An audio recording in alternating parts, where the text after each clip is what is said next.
Hi, my name is Mary Williams and I'm the Mind Architect.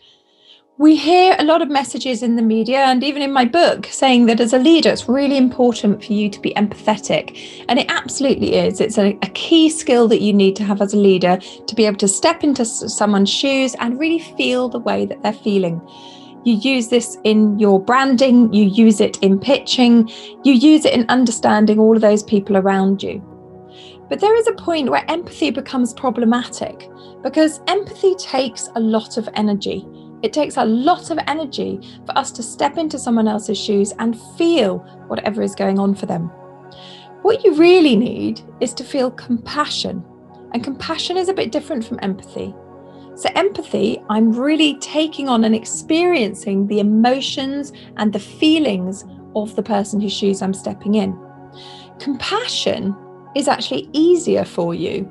It actually gets you better results and it gets them better results too.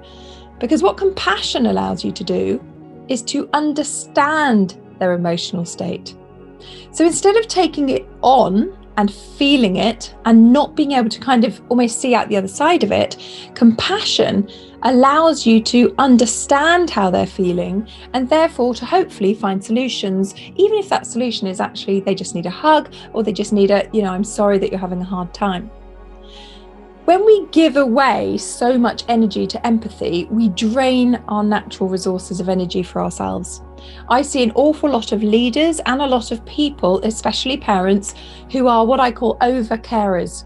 They give so much of themselves to other people, whether it's their team, their family, their partner, that actually they are exhausted at the end of it and their own productivity drops down, their own plans for their own life, they don't have time to do it, they're just exhausted. They're giving far too much of themselves away. When we stay in compassion, actually, we often feel energized after feeling compassionate for someone. It makes us feel good to look at their problems and to say, okay, I understand, great, what are we going to do now? It moves you into a more motivational place. How can I help that person? How can I step forward for them? As a therapist, I deal with lots and lots of really sad and complicated issues. If I was to take on everybody's issues by being empathetic all the time, I wouldn't have enough energy to do the work that I do. I believe that I'm very, very compassionate. I can step into their shoes, understand how they feel, and then I help them find solutions. So actually, I come out of my sessions feeling energized.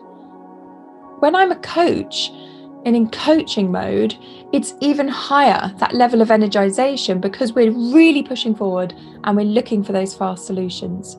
But if you're in a situation which does require deep empathy, step in, be empathetic, and come straight back out again. Or step into compassion and just stand there, understand, and then help them. And like I say, that help might not always be a solution. That help might just be saying, I understand, that's really difficult. How can I help you manage that? Or sometimes just sympathizing, that's a really difficult situation. So the difference between empathy and compassion, if you are in a leadership role, whether that's in your family or in your company, is enormously important. If you're somebody who really struggles to make that difference between empathy and compassion, what you tend to find is you'll start to feel overwhelmed and you will start to move towards burnout. And a lot of the people that I see with burnout will say, I've got all of these members of staff that I'm caring for. And I'm saying, no, you're not caring for them. You're being compassionate to them. And that's the issue. At the moment, you're in empathy. We need to pull you out and bring you into compassion. Compassion, I think, is also far more empowering for the person that you're talking to as well, because you will actually help them bring themselves out of it too. You will help them solution find rather than getting lost in that emotion too. I hope that's helpful. Like I say, if you have any problems with that at all, do get in touch and let's help you have your boundaries ready so that you're ready to be compassionate and not get lost in the emotion of the situation. Take care.